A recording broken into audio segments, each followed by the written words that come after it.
Hello one and all, Cream Crazy here with another wrestling prediction vid. Yeah, that's right, I'm doing a WrestleMania prediction vid now. Now, there's obviously a reason for this, because I realised over the next couple of days, I have a lot of mock exams, etc. coming up.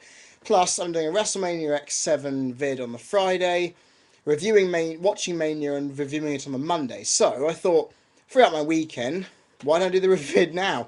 Good idea seeing Mark P do it now. Definitely. Well, I have to say, this WrestleMania card doesn't look the best. To be perfectly honest, I was expecting more Rock Cena. I was expecting something better. And effectively, you got to get given what you get given.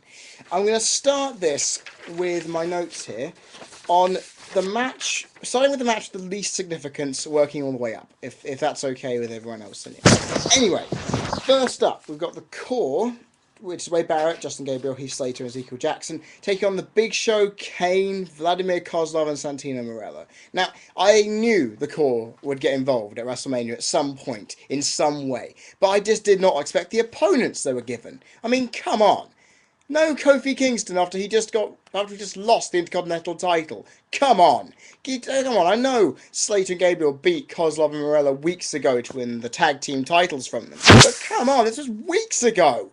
I don't really care, because it makes Big Show and Kane, a dominant team, look an absolute joke. I would rather see Big Show and Kane take on Gabriel and Slater, and then have Kofi Kingston get a rematch and have Jackson interfere to help inflate his dominance in it. But instead, this match is a clusterfuck, and it is not going to have anything good for either end, except if the core win. Because if the core win, it'll make their push be solidified, and it'll basically assert them as a dominant stable and a dominant force, beating two big guys, in actually three if you count Kozlov as a big guy. It'll be a great thing for the stable, and eventually down the line that'll propel them enough for Jackson to go on and win the World Heavyweight Championship once the Del Rio Christian Edge thing has died down. And I can see that happening. So the only thing I want is for the core to win. I don't want that team of Big Show, Kane, Kozlov, and Morella to win, but they probably will, knowing WWE's face obsession booking. It's the bottom of there for me, because it's just, apart from the fact it has the core in, it doesn't matter to me. Right, John Morrison and Trish Stratus with Snooki from the Jersey Shore. Ugh, hate that. Taking on Dolph Ziggler and Lay in a six-person mixed tag match. Now, I hate Jersey Shore and any program that stereotypes an area, because it's just awful shit programming.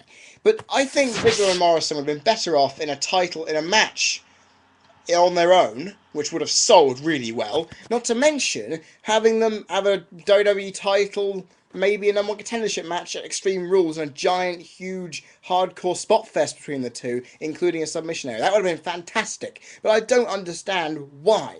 I do not understand why they've got Snooki in here, apart from mainstream exuberance on their part. They want mainstream stuff? Have Rock Cena. That would give them enough mainstream attention. But no, it's just, I wanted a six diva tag match for not tag match, a six diva elimination match for the title, featuring a debuting Awesome Kong, Natalya, Melina, Michelle McCool, Trish Stratus, to have the best divas of now and one of then in a match. But no, it didn't happen. And I can see the face team winning, because there's no way a celebrity is going to go over and lose. Look at Floyd Mayweather. What happened to him? He won against the Big Show in a boxing match. Yeah, that's a prime example for that. I can see Layla getting pounced and pinned by Snooki, because, of course, she's the least important member of that team. Yeah, I think it'll be a okay match with a good bit of in-ring stuff with Ziggler and Morrison. Cole and Trish will have a good match bit in it. Snooki will just get involved in the end, win it for them. It'll embarrass everybody and make China go nuts, but it'll be worth it. Next, we've got Sheamus versus Daniel Bryan for the US title. Now, looking at this match for a week now, I see Sheamus as a guy who has been pushed to the moon, fallen back down, and is starting to claw his way back up again. Daniel Bryan has a lot ahead of him. The public give him a lot of appreciation for his matches. I would love to see him win again. However, that is my prediction, though. I want Bryan to win because I'm a good fan of technical wrestling, and of course, you guys at home know how much I went completely mental over Daniel Bryan. I'd say I go mental whenever the guy wrestles, because he's damn good. However, I look at this in another way, that Sheamus has to win because he needs to claw his way back up. If he proves he can win against Daniel Bryan in a rematch, then he can do just about anything. So just the fact that if he loses to Daniel Bryan but can beat up just about everyone else, it won't make sense. So I have Sheamus win, but I want Daniel Bryan to, if you get what I'm saying. Right, in the next one, Cody Rhodes versus Rey Mysterio. Now, Rey should have retired years ago. His knees aren't in good shape, he's shit on the mic, and the only reason he's kept around is because the Hispanic audience love him because he's from Mexico, obviously, and also he has a bloody mask on so people buy his merchandise. Cody Rhodes or Ted DiBiase should have been put over last year.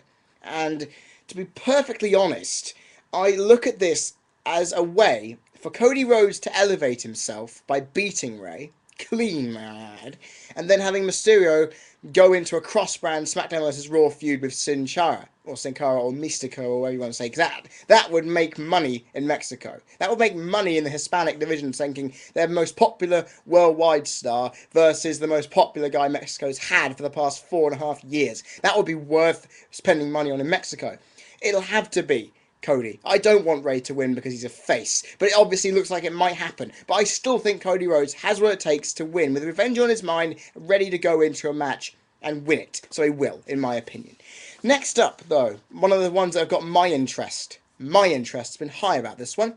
Jerry the King Lawler taking on Michael Cole with Jack Swagger in his corner, with Stone Cold Steve Austin as the referee. Now, basically, this is going to be either one of these two things. A complete squash match, where Lawler beats the crap out of Cole for the entire match, which is completely sorted by repeat offences of cheating by Swagger, and Stone Cold obviously giving him a stunner for all it's worth, as it probably will end up doing. Or it'll be a complete beatdown. Cole will get a bit of offense in to prove he's showing he's got what it takes, and basically he ends up getting a surprise roll-up for the win. I just see one of those two things happening. I do not think Cole will win. For one simple reason, he is not a wrestler. How much of a joke would it be for a commentator, a computer journalist before this, to effectively beat one of the best wrestlers there's ever been? I mean, the amount of championships Jerry Lawler's won and the amount of respect he's built up on the commentary table over the last 20 years have definitely proven himself as a worthy guy for being in the Hall of Fame, which he is. And I see this and think, yeah, why? Why should Michael Cole beat him? He won't, because he's a cheap-ass bitch. He's not even a wrestler, and for the best part, if he wins, I think this will show how low the business has gone by letting a legitimate wrestler get beaten by a jerk.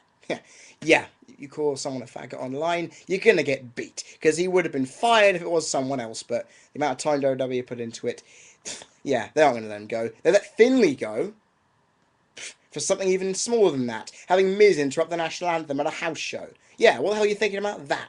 Back to the subject. Yeah, Lawler's going to win. Cole, you don't stand a chance in hell at winning this.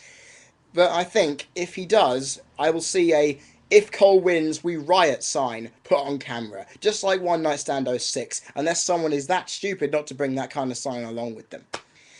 And now we go on to the 4 big matches, the 4 matches that, at least for me, make this watchable, apart from the Lawler-Cole match, obviously. It's not a main event match in my eyes, Vince, so you don't have anything on me. Is my favourite match of the night. CM Punk versus Randy Orton. Now, as you guys who watch my videos may know, I wear a CM Punk t-shirt most of the time I get to being on these videos. I'm a giant Punk fan. I'm also straight edge. So to see Punk lose against Orton at Mania just does not seem an option for me. I know Orton's a big face. I know Orton is effectively the big guy that they want to keep pushing because he sells, basically. But he's not a good champion. If you have him win this, go against Cena or Miz or whoever is champion, it just, if he becomes champion after that, you know what happens. It won't sell, because after he last won the title, the product buy rates just dropped a lot. Now, I think Punk is the new big heel. He can do the best promo work. He's good in the ring, and he's got incredibly good intentions in his mind for this match. He got cost the world title by Orton. Therefore, a guy with revenge on his mind has to win. I mean, I don't understand why WWE doesn't just drop the ball and let the new guys, the heels especially, run with the thing. Because we don't always want to see faces win all the time. I keep mentioning it in this. But this is a prime example. Orton wins, does nothing for Orton. He's got everything. Punk wins, the amount of push he'll get from this will be astronomical. I mean, him versus Cena or Miz or whoever wins after in Extreme Rules or Over the Limit would be a fantastic match to see. And he won't get pushed like that if he doesn't win this. So I'd go for a Punk win based on my loyalty to Punk and also my want of not having a babyface Orton walk out the winner. I do not want that at all. Undertaker versus Triple H in a no-holds-barred match. WrestleMania X7 will always be better. Yeah, I'll keep saying that all night because this is going to be, actually, in my opinion, going to be a shit match. Both guys, I think Triple H will walk all over Undertaker for most of it and give it easy on him, really, because Taker hasn't got much left in him. It's going to be a victory because if Shawn Michaels couldn't beat him twice, then Triple H won't either. And it's simple. Taker is going to win. Even though I believe if Triple H did win, it would prove that he is going to be the next big guy at the top of the WWE once McMahon retires. I hope it's soon. And honestly, it's practicality. Taker will win this. There, you can write it down. He's not going to lose.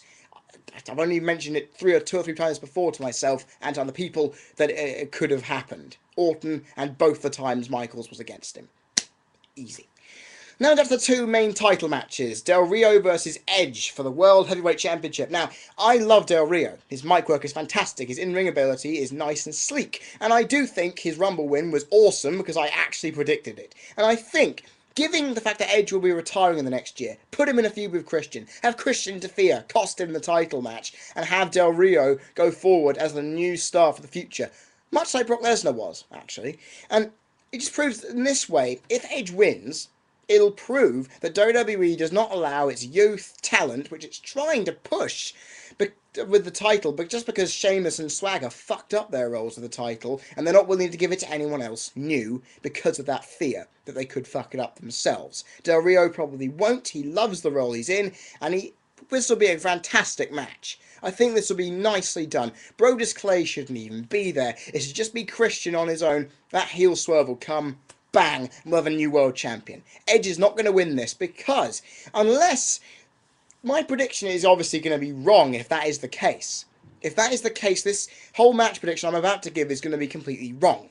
Because The Miz, in my opinion, should beat John Cena for the WWE title. Because it'll solidify him as a legitimate main eventer. It'll also mark Cena down the pecking order for the first time since 2005. I'd love to see that, but obviously, as you know, WWE, that this won't happen. Because they always make Cena win at WrestleMania. No matter what it is, he will win at WrestleMania. Even if he was against Taker, I bet he'd win at WrestleMania. I tell you, this is the thing that pisses me off. The Miz has been a complete afterthought with the Rock-Cena feud. If you were going to make a Rock-Cena feud, you were doing it now. Put it at WrestleMania. Have it headline the damn event. And don't have Miz as an afterthought in a match with John Cena, which The Rock could interfere in. And I'm thinking to myself here, if Miz loses, he will never be near the championship scene again after a rematch, which will obviously fail if he ends up having it. Because, just to me, this is going to go for Cena fighting off opponents like Orton, like Punk,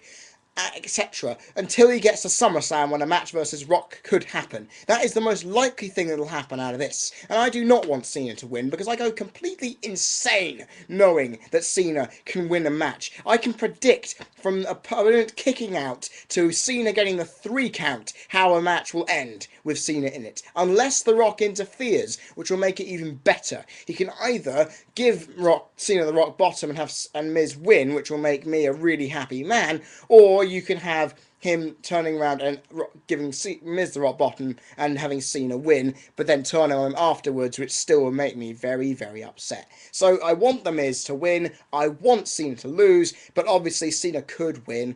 I don't want that in my head, because if I see Cena lose, I can jump around the room like a ridiculously happy person and go nuts.